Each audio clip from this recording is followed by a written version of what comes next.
तो आज मैं आपको एक अनोखी रहस्यमय कहानी सुनाऊंगा। अगर आप चैनल पर नए हैं तो अभी सब्सक्राइब कर ले, क्योंकि यह मेरा दूसरा नया चैनल है।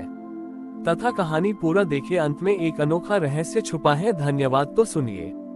प्राचीन काशी नगरी में देवदत्त नाम का एक प्रसिद्ध मूर्तिकार रहता था। देवदत्त की कला अद्भुत थी। वह पत्थर में भी जान डाल देता था। हालांकि वह गरीब था, पर उसकी वाणी बहुत मधुर और सत्यनिष्ठ थी। लोग उसे वाग्मी, मधुर वक्ता कहकर पुकारते थे। देवदत्त के पड़ोस में श्रीधर नाम का एक अत्यंत धनी व्यापारी रहता था। श्रीधर के पास अपार धन था, पर उसकी वाणी हमेशा कटु और अहंकार से भरी रहती थी। धनतेरस का पर्व निकट था। श्रीधर अपने घर के लिए सोने के आभूषण और कीमती बर्तन खरीद रहा था और हर किसी को अपनी अमीरी का बखान करके अपमानित कर रहा था। उसने देवदत्त से भी कहा, अरे मूर्तिकार, तुम इस धनतेरस पर भी अपनी गरीबी की मूर्तियां बना रहे हो। जाओ बाजार से कम लोहे का एक टुकड़ा ही खरीद लाओ, ताकि तुम्हारे घर में कुछ तो धन आए। देवदत्त ने शांत भाव से कहा, सेठ जी, मेरे पास आपसे भी बड़ा धन है, जिसे मैं हर दिन कमाता हूँ। श्रीधर हंसा और बोला, कैसा धन? क्या तुम्हारा मिट्टी का धन मेरे सोने के ढेर से बड़ा है? देवदत्त ने कहा, नहीं सेठ जी, मेरे पास वाक धन है, मेरी वाणी का धन। मैं जो भी बोलता हूँ उसमें सत्य और प्रेम का निवेश करता हूँ। ये धन कभी खर्च नहीं होता, बल्कि बांटने से बढ़ता है। श्रीधर ने उपहास किया और चला गया। उस रात देवदत्त ने एक अनोखा संकल्प लिया। उसने धनतेरस की रात को धनवंतरी और लक्ष्मी की पूजा के लिए केवल एक मिट्टी का दिया और एक छोटा सा दर्पण रखा। पूजा के बाद उसने दर्पण में अपना चेहरा देखते हुए प्रतिज्ञा की, तारांकन सत्य का दान। आज से मैं किसी भी स्थिति में झूठ या अतिशयोक्ति का उपयोग नहीं करूंगा, भले ही मुझे नुकसान हो। मैं अपने हर शब्द से सत्य का दान करूंगा। तारांकन मधुरता का निवेश। मैं अपनी वाणी से किसी को अपमानित नहीं करूंगा। मैं हमेशा प्रेम और सम्मान के शब्द बोलूंगा, क्योंकि ये शब्द ही मेरा सबसे बड़ा निवेश है। तारांकन स्तुति का समर्पण। मैं अपनी कला का उपयोग केवल ईश्वर की स्तुति और लोगों के उत्साहवर्धन के लिए करूंगा, किसी के विरोध या ईर्ष्या के लिए नहीं। अगले दिन धनवंतरी और लक्ष्मी ने देवदत्त की प्रतिज्ञा से प्रसन्न होकर उसे दर्शन दिए। देवी लक्ष्मी ने कहा, हे देवदत्त, तुम सही हो। तुम्हारा वाग्धन मेरे भौतिक धन से अधिक मूल्यवान है, क्योंकि धन की चमक क्षणिक है, पर वाणी का प्रभाव युगों तक रहता है। भगवान धनवंतरी ने कहा, तुम्हारी वाणी में सत्य और माधुर्य का वास होने के कारण अब तुम्हारी मूर्तियों में ऐसी शक्ति होगी कि जो भी व्यक्ति उन्हें देखेगा उसे मानसिक शांति और आरोग्य प्राप्त होगा। जल्द ही देवदत्त की मूर्तियों की ख्याति दूर दूर तक फैल गई। लोग अब केवल कलाकृति नहीं, बल्कि शांति और स्वास्थ्य का आशीर्वाद पाने के लिए उसकी मूर्तियां खरीदने आते थे। उसकी मधुर और सत्यनिष्ठ वाणी ने उसके व्यापार को ईमानदारी और विश्वास की नींव पर खड़ा कर दिया। इधर श्रीधर को अहंकारपूर्ण वाणी के कारण व्यापार में भारी नुकसान होने लगा, क्योंकि कोई भी व्यापारी उसके कटु शब्दों के कारण उसके साथ लंबे समय तक काम नहीं करना चाहता था। तब श्रीधर को अपनी गलती का एहसास हुआ और वह देवदत्त के पास आया। देवदत्त ने उसे कोई धन नहीं दिया, बल्कि केवल एक मीठे शब्द का उपदेश दिया, सेठ जी, धनतेरस पर सबसे पहले अपने वाणी रूपी कलश को शुद्ध करें। कटुता और असत्य का विष बाहर निकाल दें, तभी लक्ष्मी का वास होगा। क्योंकि धन से पहले सत्य और मधुर वाणी ही मनुष्य का सच्चा आभूषण है। देवदत्त से उपदेश लेने के बाद श्रीधर ने अपनी कटुता को त्यागने का संकल्प लिया। यह उसके लिए आसान नहीं था, क्योंकि वर्षों की आदत थी। अगले धनतेरस पर श्रीधर ने कोई नया सोना नहीं खरीदा। इसके बजाय उसने अपने जीवन में 3 कार्य किए, जो देवदत्त के वाग्धन सिद्धांत पर आधारित थे। तारांकन, क्षमा का निवेश, सेवा का रूपांतरण। श्रीधर सबसे पहले उन सभी लोगों के पास गया जिनका उसने वर्षों से अपने कटु शब्दों से अपमान किया था। उसने हर एक से हाथ जोड़कर क्षमा मांगी। ये देखकर लोगों को आश्चर्य हुआ और पहली बार उन्होंने श्रीधर के प्रति नफरत के बजाय सहानुभूति महसूस की। तारांकन स्तुति का बीज, ज्ञान का रूपांतरण। श्रीधर ने अपने कारखाने में एक नियम बनाया कि हर सुबह काम शुरू करने से पहले वह सभी कर्मचारियों के सामने खड़े होकर ईमानदारी से कम एक कर्मचारी के अच्छे काम की प्रशंसा करेगा। उसने कहा, मेरा धन अब केवल माल में नहीं, बल्कि तुम्हारे आत्मसम्मान में निवेश होगा। तारांकन मीठे वचन का दान, आरोग्य का रूपांतरण। श्रीधर ने अपने घर के बाहर एक छोटा सा अन्न क्षेत्र खोला।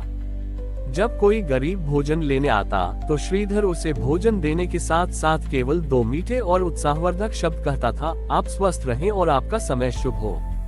श्रीधर ने महसूस किया कि जब वह मीठा बोलता था और दूसरों को सम्मान देता था तो उसके मन की बेचैनी और चिंता धीरे धीरे कम होने लगी। उसके हृदय का शब्द विष अब शब्द अमृत में बदल रहा था। इसका सीधा असर उसके व्यापार पर पड़ा। कर्मचारी अब अधिक लगन और खुशी से काम करने लगे क्योंकि उनका आत्मसम्मान बढ़ गया था। ग्राहकों ने भी उसके साथ फिर से व्यापार करना शुरू कर दिया क्योंकि अब उन्हें अपमानित होने का डर नहीं था। अगले धनतेरस पर श्रीधर अपने व्यापार के उच्चतम शिखर पर था, लेकिन इस बार उसके पास केवल भौतिक धन नहीं था बल्कि लोगों का अटूट विश्वास और स्नेह भी था। उस शाम जब श्रीधर ने देवदत्त को अपने घर बुलाया तो देवदत्त ने उसके घर की चमक को देखकर कहा, सेठ जी, इस वर्ष आपका धनतेरस सही मायने में धन्य हुआ है। आपका सच्चा धन सोने में नहीं है बल्कि उन हजारों शब्द बीजों में है जो आपने लोगों के दिलों में बोए हैं और जिनका फल आपको विश्वास, शांति और समृद्धि के रूप में मिल रहा है। इस प्रकार श्रीधर ने ये सिद्ध किया कि धनतेरस पर सबसे बड़ी खरीदारी हृदय परिवर्तन है और सबसे मूल्यवान धन सत्य, प्रेम और सम्मान से भरी हुई वाणी है। श्रीधर ने वाग्धन के सिद्धांत को केवल व्यापार तक सीमित नहीं रखा बल्कि उसे अपने पूरे वंश की परंपरा बना दिया। उसके पौत्र पौत्रियां अब धनतेरस के दिन बाजार जाने से पहले हर साल एक वाक यज्ञ करते थे जहां वे सब मिलकर संकल्प लेते थे कि वे पूरे वर्ष किसी को कटु वचन नहीं कहेंगे और अपनी वाणी से केवल सकारात्मकता फैलाएंगे। समय बीतता गया और नगर में धनतेरस का पर्व सत्यनिष्ठा, आरोग्य और सेवा के अनोखे मिश्रण के रूप में मनाया जाने लगा। एक वर्ष श्रीधर का सबसे छोटा पौत्र अमन, जो बहुत जिज्ञासु था, अपने दादा के पास आया। अमन ने पूछा, दादाजी, आप कहते हैं कि सबसे बड़ा धन वाग्धन है और सबसे बड़ी खुशी समय दान में है, लेकिन जब हम धनतेरस पर अपने घर के बाहर दिए जलाते हैं तो उनकी रोशनी और चमक पूरे नगर में फैल जाती है। क्या ये चमक, ये बाहरी उत्सव की गूंज भी किसी प्रकार का धन है? श्रीधर, जो अब अत्यंत वृद्ध और ज्ञानी हो चुके थे, मुस्कुराए। उन्होंने कहा, हाँ मेरे बच्चे, यह बाहरी चमक भी एक बहुत महत्वपूर्ण धन है जिसे हम आनंद धन या साझा सुख कहते हैं। उन्होंने समझाया, देखो, तुम अपने मन में जो संतोष, आंतरिक धन पाते हो वह केवल तुम्हारे लिए है, लेकिन जब तुम अपने घर के बाहर एक दिया जलाते हो, जब तुम अपनी मुस्कान से किसी का स्वागत करते हो, जब तुम उत्सव में खुशी से गाते हो, तारांकन दीपक का धन, ये दीपक केवल लक्ष्मी को नहीं बुलाता बल्कि यह उस राहगीर को सुरक्षा और आशा का धन देता है जो अंधेरे में भटक रहा है। तुम्हारी रोशनी देखकर उसका डर दूर होता है और यही साझा सुरक्षा का धन है। तारांकन उत्सव का धन, जब तुम मिठाई बांटते हो और खुशी से मिलते हो तो तुम आस पड़ोस में खुशी और एकता का धन बांटते हो। धनतेरस की यह सामूहिक गूंज लोगों को जोड़ती है और अकेलेपन का गरीबी भाव दूर करती है। तारांकन आशा का धन, ये त्योहार गरीब से गरीब व्यक्ति को भी यह आशा देता है कि अगले वर्ष उनका भाग्य बदलेगा। यह आशा ही उनका सबसे बड़ा प्रेरणा धन है जो उन्हें परिश्रम करने के लिए प्रेरित करता है। श्रीधर ने अमन के गाल पर हाथ फेरते हुए कहा, तो याद रखो बेटा, धनतेरस की पूर्णता इन 4 धनों के मिलन में है।